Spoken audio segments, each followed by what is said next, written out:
if you've read the title, let's just jump into it. So my friends wanted me to make a video talking about non-touristy locations to go in California, especially because there is a lot to see here besides... Oh, girl. I hope I won't get lost with you. Just please use Google.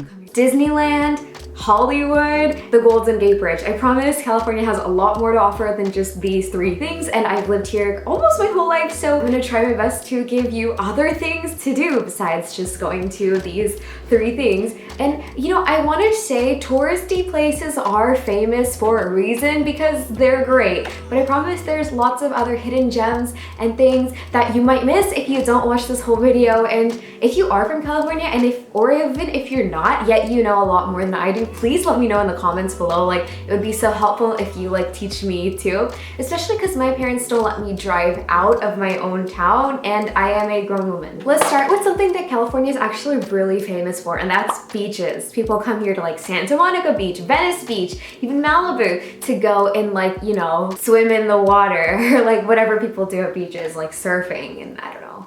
My God, I want to go to the beach. Let's go to the beach. Let's go get a wave. Get it? So my favorite beach is definitely Laguna Beach. The shopping strips next to Laguna Beach are definitely top notch, especially with all of the unique boutiques. And you know, I always love supporting small businesses instead of major like chains. And you know, chains are great, but like small businesses are kind of like the heart and soul of a thriving community. So I definitely recommend Laguna Beach because there are a lot of local businesses and local restaurants which have really been hit hard by this global health crisis. So I think it's really good to support them, especially because the products that they do offer are of wonderful quality. Also, there is a beach in Laguna Beach, like a little that way. It's called the 1,000 Steps Beach, and it's not really 1,000 steps, it's more like 200 steps, but it also has these like gorgeous tide pools and they are rich in marine life. So I hope that you don't like try and like pick off the starfish, you know, just like let them do their own thing, but like it's really beautiful to explore, it's really beautiful to swim in, and yeah, I think it is definitely my favorite beach especially like with the town that it's in. Laguna Beach is definitely beautiful. Another lovely coastal town is San Diego. I mean, it's not like the most well-kept secret, but La Jolla is criminally underrated for how lovely the ocean is and how nice the town is. And I haven't been to San Diego and La Jolla for literally like, I don't know, more than 10-15 years. And I'm just like, you don't really remember it. So I've just been like asking my friends and asking Google, and like, yeah, after hearing their experiences, seeing their photos, and I'm just like, yeah, I want to go there. It's beautiful, it's stunning. Like, I would go to Hawaii when I can just go to La Jolla. Now, I would definitely pick Hawaii over La Jolla, but still, you know what I mean? Like, another small town that I would recommend, like, after you drive up a bit, especially, is Santa Barbara. Santa Barbara is totally adorable, small coastal town. It has a lot of Mediterranean influence. Food is really great and the atmosphere is really lively. And if you know this TV show, you're an old soul like me. Oh, again, disclaimer, please go to these places after this global health crisis has subsided a bit, because especially, maybe I'm irresponsible for even making this video because, you know, our numbers are increasing and cases just keep rising kind of exponentially. It's really scary at this point. So I want you guys to actually just watch this video and not follow these tips. So watch this video by thinking about these places through the pictures and videos that I'm showing, but don't actually go there until the global health crisis is over. Again, there are a lot of local shops there, and it's a great place to eat and spend with people you care about after the pandemic is over. Yeah, it's also, yeah, it's one of my favorite towns in California, especially the wine tasting there is top notch, especially, you know, because California is home. Okay, so when I think of wine, I think of France, Italy, and California, especially the wine that you would get in wine country. Like Santa Barbara is near a lot of famous wineries, so they get a lot of the latest top-notch selection of products. So this is a city that I would recommend to you if you want to leave America without actually leaving America. It's this cute little town right off of Santa Barbara. I think it's like a 30-minute drive away in the mountains. It's a beautiful town called Solvang. It's a Danish inspired town. Like, their streets are called Copenhagen Street, and you can see the Dutch windmill, and it's a lovely small town, and I thoroughly enjoyed the Danish pastries that I had eaten there. I literally finished like a whole box of pastries in like 30 minutes. Like a lot of Danish cafes are there, Danish restaurants, traditional Danish food, and they even have like Danish bookstores and Danish toy stores, and it's just like when you're walking there, you literally feel like you've left America, and I want nothing more than to leave America right now. So Solvang is definitely a really great place to check out. I think on this list, Solvang is definitely my favorite. I've only been there one time, but I would love to go again. I would love to stay in a Danish inn there, and I would just love to enjoy my life in beautiful Solvang.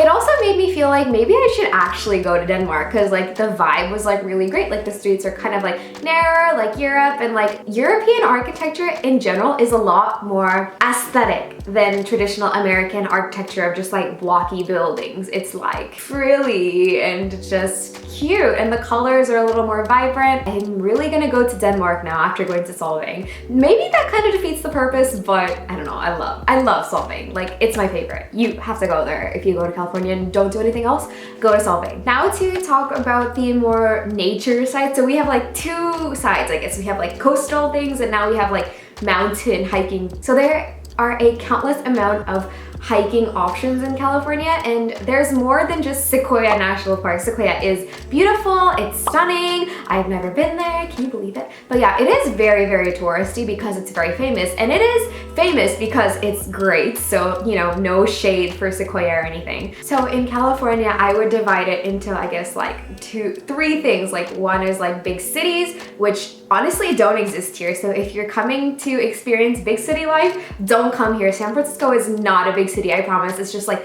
one block and like two other streets. Like, it's not a big city. LA is super spread out. It's not like what you'd expect when you think, oh, this is a beautiful city. If you want a beautiful city, go to Chicago, go to New York. California is not the place for cities. So, and also we have where I live, which is the middle of nowhere. So yeah, don't come to the Central Valley. It's really boring. There's nothing to do. But yeah, when talking about nature, there are a countless amount of beautiful, gorgeous, stunning hikes and national parks, and the most famous would be Yosemite National Park. I've never been, but I've heard it's absolutely stunning from my friends who have been, and especially from like the pictures and videos I've seen, Yosemite is definitely lovely, but it is very touristy because it's very famous. But it is famous because it's really awesome. So you see the logic there. But other than Yosemite, you can definitely check out Sequoia National Park, which has the oldest trees in America, I think. Yeah, those trees are really stunning, really gorgeous. I've only been like 2 times, and that was also like 10 years ago. But I did like going to see the trees, and they are huge, and it's just a beautiful place to go if you like nature, if you like hiking, like opening your mind and soul and all that good stuff. So definitely would recommend Sequoia. And also, I've also never been to Joshua Tree Park, but I've heard it's absolutely stunning with the cactuses, cacti, and all of that gorgeous foliage and plant life and everything going on there in that way. And also if you go north, there is this area, it's like Monterey Bay. I think it's great to spend like a day or 2 in. And also you have, if you drive a little further up that way, if you want like highway names, like let me know, or actually Google can help you a lot more than I can. If you go that way, you hit this beautiful town called Cambria. Again, it's a super small town. It's just like one street, but if you go when it's like decently cool, like maybe November if I go now, it'll probably be freezing, but it's just gonna be this like street of like, you know, like small town vibes and like a cute little mountainous community. It's like a little village. It's really lovely, and like you're just walking and there's like fog everywhere around you, and like you can stay in these wonderful cabins, and I think it's just a great place to be. I really miss Cambria. Like I always tell my family, I want to go to Cambria, I want to go to Cambria, and they're just like, no, it's too far. But they go to other places that are even further, so I'm just like, I don't see the logic. I think I'm just someone who really likes nature, and that's why I really do enjoy places like Cambria. And also, like if you go a little that way, there's Big Sur. So again, it's just like a little place in like the mountains. There's not much to see, just going in nature and like hiking, all that good vibes, all that good stuff. And there's just like this like river running through it. A river runs through it. LOL, no. But it's actually just like a really beautiful little village to go see if you like nature, and you can even do maybe like glamping there if you want, you know? I think these are just like some ideas about like what you can do besides just like the conventional touristy things. If you haven't done the conventional touristy things, I really think you should give them a try. I mean, they are famous for a reason, so think of it that way. So I forgot to talk about this one town called Carmel by the Sea. It's like super bougie, so everything is super expensive, so I wouldn't recommend it unless you're like 40, because I got really bored there because everyone, like all the shops sold like old lady things, and I just, yeah, it was, for me it was boring. It was cute and it was really pretty, but it was really boring. Yeah, I wouldn't recommend it if you like having fun. These are all the places I have for you right now in this video. If you want me to make a part 2, 3, 4, I definitely can with like some other places, but you know, California is big, but it's not that big. Like, I think it's just like every other place, but I think in the US it is my favorite state in terms of things to do, but it does have like drawbacks of living here, especially with the high tax rate, high homeless rate, and like the way that our state can't properly distribute its finances efficiently. And like, you know, it's just like, if we are making so much revenue, why are our schools literally breaking down? But that's a discussion for another video. I hope you enjoyed learning about the different tourist attractions that California has to offer, and I hope you can travel vicariously through this video while the global health crisis is still ongoing. I wouldn't recommend visiting them now because you wouldn't get the same vibe that you would when things are normal, like when they'll be back to normal, and things will be back to normal eventually, like they have to, like this can't last forever. But yeah, I really appreciate you guys for watching. If you have, again, places that I forgot, list them down below in the comments. I would really appreciate that. If there is somewhere in California you want to go, or like any place in this video that you want me to talk more about, I would love to just talk and elaborate. Like, that's what I'd be happy to do for you. But thank you so much for watching. Let me know what else you want to see while I'm still here in California, but you know, it's Japan. I don't know when I can go back. But yeah, thank you so much for watching. I love you. Thank you. Bye!